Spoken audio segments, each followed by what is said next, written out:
The Leesburg Fire Department was called to the Stardust 2 car wash early this morning after a fire started in the roof.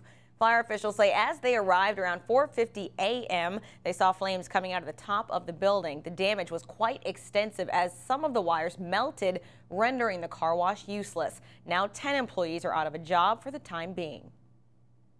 I don't know what my employees are going to do. I don't know how long we're going to be down. It's a terrible feeling, but we'll get through it. We'll be back. Fire officials believe an electrical shortage in the neon lights outside potentially caused that fire. Dodge is waiting for an estimate on the damages and hopes to have his business up and running as soon as possible.